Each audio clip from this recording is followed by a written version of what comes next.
Saviez-vous que notre empathie serait en moyenne 2 fois moins développée que celle de la génération de nos grands-parents?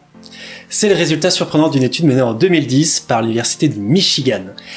Les étudiants d'aujourd'hui seraient moins sensibles de 40% aux émotions des autres que ceux des années 1980 et 1990. Pourquoi? Plusieurs hypothèses. Notre société individualiste, l'omniprésence des réseaux sociaux ou les jeux vidéo.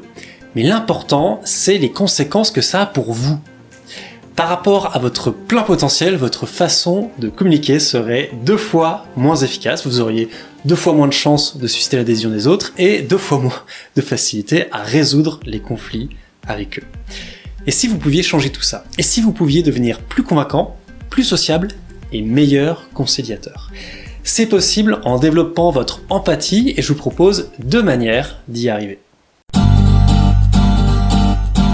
Premier conseil, apprenez à vous connaître et à travailler votre estime de vous.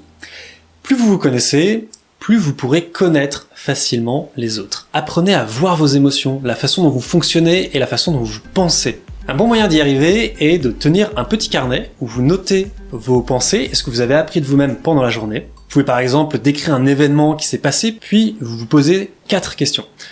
Comment ai-je réagi? Pourquoi ai-je réagi comme ça? Qu'est-ce que je ressentais à ce moment-là? Et de quoi avais-je besoin? Le travail sur vos propres émotions est d'ailleurs très important. Plus vous les discernez en vous, et mieux vous pourrez les discerner chez les autres. Il s'agit aussi de vous accepter. Vous faites des erreurs, bien sûr, il y a des choses que vous ratez également, mais plus vous comprenez pourquoi, mieux vous pouvez vous accepter avec vos qualités et vos défauts. Et mieux vous vous acceptez, mieux vous pourrez accepter les autres dans tout leur être et dans toute leur complexité. Alors, deuxième conseil, intéressez-vous aux autres à fond et sans jugement. Lorsque vous parlez à une personne, ne soyez pas dans vos pensées, essayez d'être vraiment à 100% sur elle, de l'écouter et de l'observer, mais totalement. Posez aussi des questions, essayez de connaître un maximum de choses sur cette personne. Qui est-elle? Comment pense-t-elle? Quelle est son histoire? Regardez aussi son comportement, sa gestuelle, la façon dont elle s'exprime. Et dites-vous que chaque être humain est comme une pierre précieuse cachée sous des gravats, qu'il vous faut découvrir son éclat unique. Vous verrez que si vous le faites, souvent vous serez émerveillé par ce que chaque personne a en elle. Un autre exercice intéressant que vous pouvez faire, c'est de regarder une personne, par exemple quelqu'un dans la rue, et d'essayer de deviner ce que cette personne ressent, pense ou veut. Et faites-le en formulant vos pensées dans votre tête. Souvent on observe sans trop penser et ça reste un peu flou. Là, il faut faire marcher votre cerveau pour éclaircir votre pensée. Vous pouvez penser très fortement des choses comme « je crois qu'elle pense ça, je pense qu'elle veut ça, ah elle a fait ce geste-là, elle semble éprouver ce sentiment-là, etc. » Et ça va faire marcher vos cellules nerveuses qui s'occupent de l'empathie.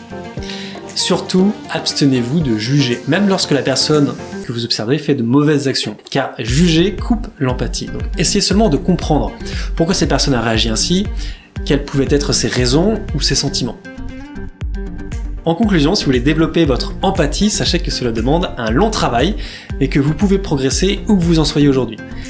Pour commencer, essayez de mieux comprendre la nature humaine, comment vous fonctionnez, pourquoi vous agissez comme ça. La psychologie aide beaucoup, mais l'introspection aussi. Passez du temps également à observer les autres, à les questionner et à les écouter sans jugement et en donnant toute votre attention. En faisant tout ça, vous développerez une plus grande empathie et vous augmenterez votre capacité à mieux communiquer et votre capacité à mieux convaincre et même votre capacité à mieux exprimer des critiques.